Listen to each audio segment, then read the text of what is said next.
दोस्तों, क्या आपने कभी ऐसा टीजर देखा है जो आपके अंदर से खून खौलाने लगे? और मैं मजाक नहीं कर रहा, ये सिर्फ एक फिल्म नहीं है, ये तो जैसे स्क्रीन से बाहर निकलकर आपको झकझोर देती है।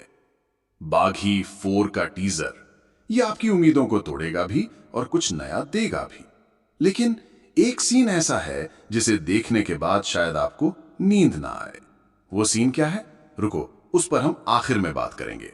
टीजर की पहली ही लाइन, जरूरत और जरूरी में फर्क होता है। ये सुनते ही समझ आता है कि इस बार कहानी सिर्फ मारपीट नहीं बल्कि गहरी है और खतरनाक भी। पहले फ्रेम में संजय दत्त, उनकी आंख से एक आंसू टपकता है, फिर सोनम बाजवा, फिर हरनाज संधू और फिर टाइगर श्रॉफ। सबकी आंखों में दर्द, गुस्सा और कुछ अनकहा। अब सोचते हैं कि शायद ये कोई इमोशनल फैमिली ड्रामा होगा, लेकिन अगले 5 सेकंड में जो होता है वहां से कहानी पूरी तरह पलट जाती है। स्क्रीन पर खून की धार, ब्लेड की चमक और कैमरे पर छींटे ऐसे लगते हैं जैसे आप खुद उस फाइट के बीच खड़े हों। टाइगर का मुंह में रॉड दबाकर सामने वाले को गिराना, सोनम और हरनाज का उतना ही क्रूर, उतना ही तेज एक्शन। और फिर आता है वो सीन जिसने मुझे रोक दिया, संजय दत्त का हाथ कटना और उसी हाथ से आग जलाकर सिगार पीना। यकीन मानो, इस सीन पर थिएटर में ऐसा शोर होगा कि डायलॉग सुनाई नहीं देंगे। टीजर में हर किरदार रिवेंज मोड में है, कोई पीछे हटने वाला नहीं। लेकिन सवाल है, ये बदला किससे?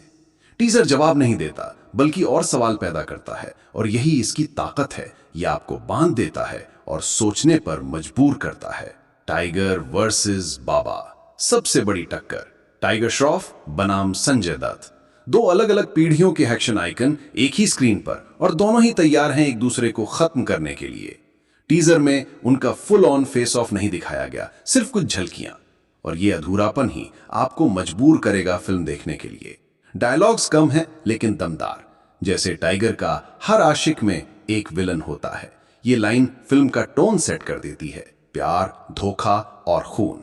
डायरेक्टर ए हर्षा ने इस बार एक्शन को उतना ही खूबसूरत बनाया है जितना डरावना। फ्रेम्स डार्क हैं, लोकेशन असली लगते हैं और स्टंट्स इतने रियलिस्टिक कि कई बार आपको आंखें बंद करनी पड़ेगी। और अब बात उस सीन की। टीजर के आखिरी 3 सेकंड में मास्क पहने एक शख्स टाइगर के पीछे चुपचाप खड़ा हो जाता है। चेहरा नहीं दिखता, आवाज नहीं आती, बस सांसों की धीमी धीमी गूंज। ये कौन है? फिल्म का असली विलन या टाइगर का कोई अपना जो अब दुश्मन बन चुका है? ये जानने के लिए हमें 5 सितंबर तक इंतजार करना होगा। दोस्तों, बागी 4 का ये टीजर सिर्फ एक झलक है, असली तूफान तो सिनेमा घरों में उठेगा। अब सवाल आपसे, आपको इस टीजर का कौन सा पल सबसे ज्यादा झकझोर गया? कमेंट में बताइए। और अगर आपको ये रिव्यू अच्छा लगा तो अगला वीडियो मिस मत करना, क्योंकि उसमें हम बागी 4 के पीछे की असली कहानी खोलेंगे। तब तक तैयार रहो, क्योंकि लड़ाई अब शुरू हुई है।